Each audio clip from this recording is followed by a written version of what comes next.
Israël redoute un conflit international à cause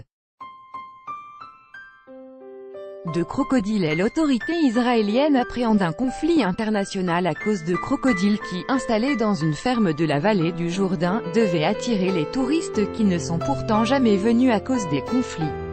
Aujourd'hui, les reptiles qui sont au nombre de plusieurs milliers risquent de se retrouver dans le fleuve.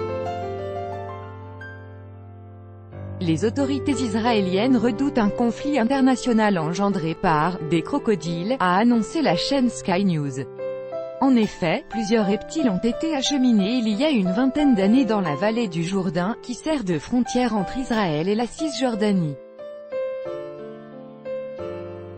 Selon les prévisions, les crocodiles devaient attirer dans la région les touristes, mais ces projets ont fait long feu en raison des conflits qui ne cessent d'opposer Israéliens et Palestiniens.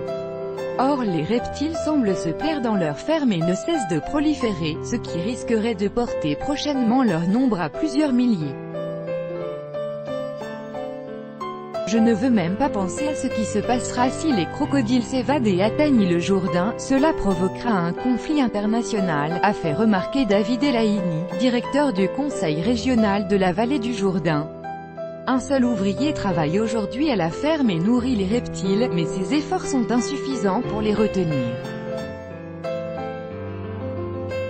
Ainsi, la dernière évasion de 70 reptiles a demandé d'organiser 3 journées de chasse.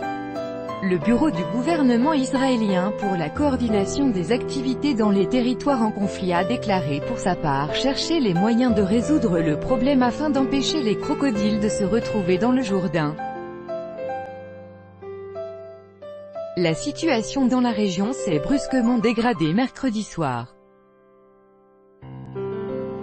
L'aviation israélienne a attaqué plus de 140 sites palestiniens en riposte à des tirs effectués par des militants palestiniens, relatent les médias. Depuis hier soir, les militaires ont enregistré près de 150 tirs de roquettes depuis la bande de Gaza dont 25 ont été interceptés.